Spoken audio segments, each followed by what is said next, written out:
Okay, I'm back doing some more box and whisker plots. So we are given our 5-number summary, which is right here.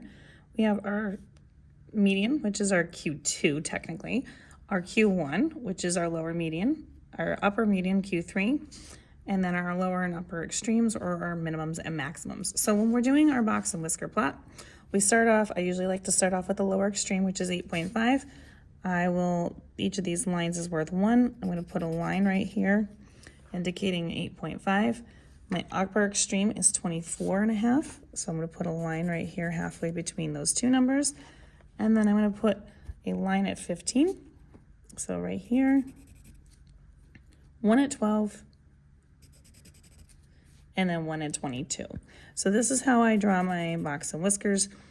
And then what I do is I connect the second line all the way over to the fourth line and create my box.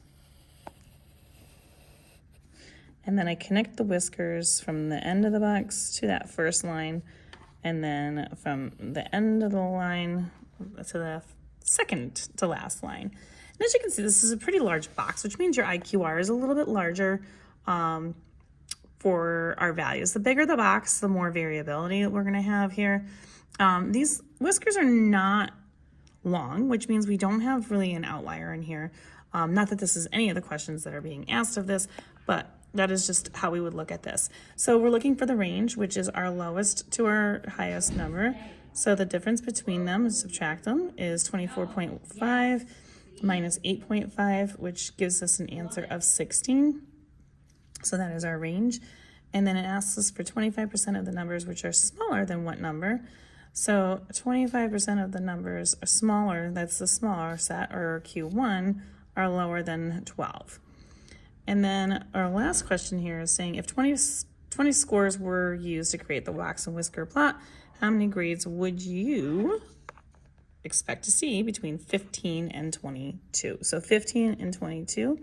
Each of these is broken into 25%. So this is 25% right here. This is 50%. This would be 75%, meaning that each of these is a quartile. So this would be the last part. So when we're looking at this, each of these is worth a quarter or 25%. So 25 to 22 is worth 25, and that means I would take 25% of 20 papers, and that would give me 5 tests. And if you want more questions like these, you can find them on my Instagram, my TikTok, and my YouTube, all under the name YouWantAlgebra. Make sure to follow and like these videos, and you can find them under the statistics section.